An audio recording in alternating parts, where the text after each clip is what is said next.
On aborde à présent le cas Abdoul Sako qui devient comme une arête dans la gorge des chefs religieux, donc qui ont du mal à faire avancer leur médiation.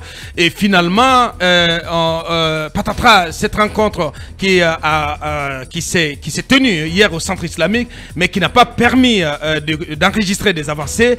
La question sur la table aujourd'hui, est-ce que la non-tenue de ce premier round de négociation rend désormais inévitable la manifestation des forces vives de Guinée? Les négociations continuent, mais à Bakar, il y a eu beaucoup de coulisses hier. Beaucoup de coulisses, beaucoup de questions. Parce que moi, en tant que citoyen, je me demande aujourd'hui qui poursuit Abdoul Sako. Ce n'est ni le procureur de la République, ce n'est ni les procureurs. Malheureusement, on n'a pas les explications de son avocat, Maître Béavougui. Oui. Ce qu'on sait, c'est que ce qu'il est arrivé, il a été auditionné sur les violences qui ont eu lieu le jour d'après, le jour de l'annulation de la manifestation. Le jour où la manifestation de la semaine dernière était censée se tenir, vous savez bien qu'il y a eu des violences, notamment sur l'axe Le Prince, et Abdoul Sako est le seul leader des forces vives qui a été donc arrêté pour fournir des explications sur ces violences. Oui. Des violences qui ont entraîné des cas de blessures, notamment dans les rangs des gendarmes. En tout cas, son arrestation a un lien avec la manif du 9. Ouais. Mais on apprend aujourd'hui que c'est la gendarmerie qui poursuit Abdoul Sako. Est-ce que le haut commandant de la gendarmerie est devenu procureur? Est-ce qu'il est devenu ministre? Il y a beaucoup de questions. Aujourd'hui, je me demande où sont les procureurs. Puisque à l'époque de Charles White, on l'a vu mettre au pas Bala Samoura qui jouait son rôle. Et il est sorti pour dire que Bala n'est pas le procureur. Mais où tu penses qu'il devrait en faire autant? Mais bien sûr. Il devrait poursuivre Bala Samoura? Où a Younous compté aujourd'hui? Je pose la question. Oui, bien sûr. Il devrait donc délivrer une injonction aux fins de poursuite. Mais bien sûr. Contre Bala. Est-ce que le général Bala est procureur? Est-ce qu'il peut poursuivre? Est-ce que dans ce pays, on a deux parquets? Voilà les questions auxquelles il faut répondre. Abouakar, je reviens un peu sur les coulisses de l'événement d'hier. J'apprends que le Premier ministre et sa délégation sont arrivés à 10h45 pour une réunion prévue à 11h, soit 15 minutes de marge. Et quand ils sont arrivés, la délégation des forces vives avait refusé d'accéder à la salle. Pour la simple raison qu'il faut amener il faut la présence d'Abdoul Sako à cette réunion. Et la première médiation a commencé là. Les religieux sont allés vers les forces vives pour leur demander de respecter juste la présence des membres du gouvernement pour être dans la salle, ce qui a finalement été accepté. Ensuite, il y a une autre condition. Les membres du gouvernement ont décidé ne voulaient pas rentrer dans la salle avec le prétexte que le logo du FNDC devrait être enlevé sur les bannières des forces vives. Oui, bien sûr. Il y a des ministres comme Mori Kondé qui auraient exigé à ce que le logo du FNDC soit enlevé sur le visuel des forces vives. Sincèrement, mais ce sont des vêtis. Mais voilà. Il y a une deuxième négociation et les religieux aussi ont fait cette demande, mais là, les forces vives n'ont pas accepté. Et finalement, deux membres du FNDC, notamment un certain Mouloukou, ont accédé pratiquement à la salle.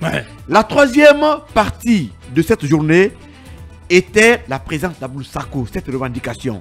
Mais là, le Premier ministre Bernard Goumou a fait preuve de bonne foi parce que j'apprends même qu'il aurait appelé le général Bala Samoura pour que Abdoul Sako soit libre. Mais que le général Bala Samoura avait opposé un niet catégorique. C'est là où je me demande, est-ce que c'est Bala qui poursuit dans ce pays? C'est le procureur ou c'est le ministre? Quel rôle a-t-il pour refuser que Abdoul Sako soit là? Sincèrement, voilà, je finis par donner raison à Talibé que on a l'impression qu'il y a plusieurs centres de décision au sein des autorités de la transition. J'apprends même J'apprends même que des religieux, il y a un qui a demandé au Premier ministre, vos ennemis sont dans votre camp. Et aujourd'hui, je me demande, quelle est la marge de manœuvre du ministre Charles White, du procureur général Younous Konté et même du président de la transition, si n'importe quel responsable peut décider du sort de la Guinée sans tenir compte de la marche de la République. Rappelez-vous, qu'un de ses responsables de la République avait dit ici que c'est la transition et on peut faire ce qu'on veut. Ouais. Est-ce que il y en a un qui avait dit ici que le dialogue est derrière nous, voilà, où nous en sommes aujourd'hui. Désormais, Ouais. est-ce que le Premier ministre Voilà. a les coups de Parce franche? que désormais, il y a des gens qui sont désavoués là. Mais bien sûr. Ouais. Est-ce Parce que, ce qui se passe. est-ce que le PM, Voilà. Abakar, Ouais. a les coups Les de franche? tractations en cours ont fini par complètement désavouer certaines autorités. Mais c'est cela. Ouais. Et aujourd'hui, on est en train de mettre Par les petits disqualifier souliers. même. Par les disqualifier aux yeux de l'opinion. Mais bien sûr, Ouais. on met les petits souliers. Ouais. Le Premier ministre qui est volontariste. Ouais. Est-ce que la décision du haut commandement de continuer à garder Abdou Sako va remettre en cause les démarches des religieux? Merci. Autant de questions. Autant de qu'il faut- questions. Et l'autre question à laquelle donc, vous allez tenter de répondre, est-ce que finalement cette action de la justice, plutôt de la gendarmerie contre Abdou Sako va radicaliser et pousser les forces vives à entrer en action, à annoncer dans les heures qui suivent une manifestation? On a l'impression que l'arrestation de Abdoul Sako était une sorte de stratagème que ce qu'on pourrait appeler la partie toxique du CNRD pourrait avoir planifié. Parce que on comprend bien les deux parties en face se connaissent presque psychologiquement. Ouais. On savait presque pertinemment que les forces vives n'accepteraient pas de siéger dans le cadre de ces négociations si le cas Abdou Sako était encore pendant, d'autant que les conditions de son arrestation sont absolument scandaleuses. Ouais. Et que en termes d'organisateurs de cette manifestation finalement reportée, et Abdou Sako n'est pas le seul concerné. Ouais. Ils sont plusieurs. Donc on savait que cela aurait entraîné une opposition ou un refus de ces forces vives d'entrer dans quelques négociations que ce soit avant donc la clarification du cas Abdou Sako. Ouais. Alors aujourd'hui, on est à la veille notamment ou normalement du 15 mars, date à laquelle la première, en tout cas la manifestation du 9 a été reportée. Est-ce que elle sera tenue, Ouais. cette manifestation? En tout cas, Mosaïque nous dit par exemple qu'une nouvelle date va être Ouais. indiquée. Et qu'une call conférence est annoncée dans la journée entre les leaders des forces vives. Oui, oui, donc est-ce que finalement on va reporter cette manifestation de quelques heures pour davantage la préparer? Toujours est-il que les informations dont nous disposions à l'époque, depuis le 9 déjà, c'était que ce n'était que une date qui est reportée, mais le dispositif organisationnel de cette manifestation restait en place. Alors aujourd'hui, les forces vives sont face à un agenda très serré, parce qu'à partir de lundi, on sera déjà dans les démarches pour le début du Ramadan. Est-ce que tout est perdu en termes de... lorsqu'on sortira de cette semaine, est-ce qu'il sera possible d'envisager une manifestation à quelques heures du début du Ramadan? Toujours est-il que on a l'impression aujourd'hui que le pouvoir ne joue pas franc jeu par rapport notamment à une réelle volonté Ce poker menteur dont je Oui, parle oui, dans oui. On est l'éditorial. dans un jeu de poker mental. de Sincèrement, ouais. poker menteur. Ouais. Donc on joue justement à tromper l'opinion par rapport à une volonté réelle. Et même le fait pour le Premier ministre de se montrer volontariste, ça Aboubakar, c'est un peu ce que nous voyons au devant de la scène.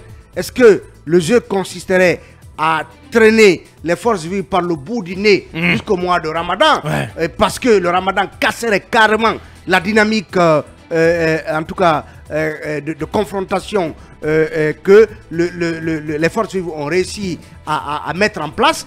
Toujours est-il que à ce stade, le temps semble jouer en faveur du CNRD. Et qui sait la situation qui prévaudra Bien. après le Ramadan? Bien. C'est des questions à se poser. Merci Talibé. Voilà, Mamadouri, pour clore sur ces tractations, et voilà, une source qui nous apprend que des dispositions urgentes et drastiques sont en cours, sont en train d'être prises par les forces vives. Donc une annonce pourrait tomber dans les heures à venir. Mamadouri. Oui.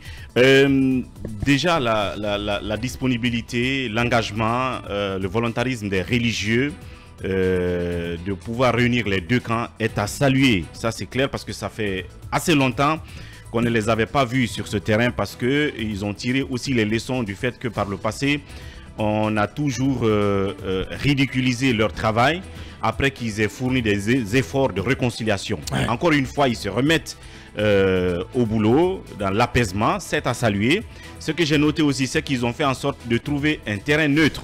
Le terrain neutre, c'est que c'est le centre islamique, ce n'est ni la primature, ce n'est ni le siège donc, des forces vives. Donc chacun peut y venir avec sa batna pour pouvoir donc faire porter son argument. Ouais. Maintenant, vous avez dit tout à l'heure que les raisons donc motivées qui motivent l'interpellation d'Abdoul Sako seraient en rapport avec les incidents qu'on a vus de la manif avortée. Ouais. Si c'est les raisons évoquées ou invoquées, je pense que ceux qui l'ont arrêté sont sur la très mauvaise piste parce que là, en ce moment, ce n'est absolument pas fondé. Dès lors que les forces vives ont fait un communiqué de report de leur communiqué, de leur communiqué, ça veut dire que pénalement et même moralement, ils n'ont engagé personne, ils n'ont appelé personne à venir dans la rue. C'est très clair. Donc vous devez venir, vous, sur le terrain en tant qu'État dépositaire de la force publique, intercepter ceux qui sont en train de vandaliser, de casser, et eux, ils feront face individuellement à leurs responsabilités de terrain, mais pas les forces vives ou un des membres des forces vives. Si c'est la raison, je pense qu'ils sont tout simplement dans l'excès de zèle, et pour qui connaît ceux qui, depuis longtemps, ont déjà intégré les excès de zèle dans l'exercice de leurs fonctions, je ne suis pas forcément étonné de ce qui se passe à ce niveau-là. Maintenant, c'est au Premier ministre, même s'il semble être désobéi quelque part par certains, et même au président, de mettre chacun à sa place. Voilà qui est bien dit, Mamadou Ouri Diallo, avec qui nous allons d'ailleurs rester pour parler de Catalyst dans un court instant.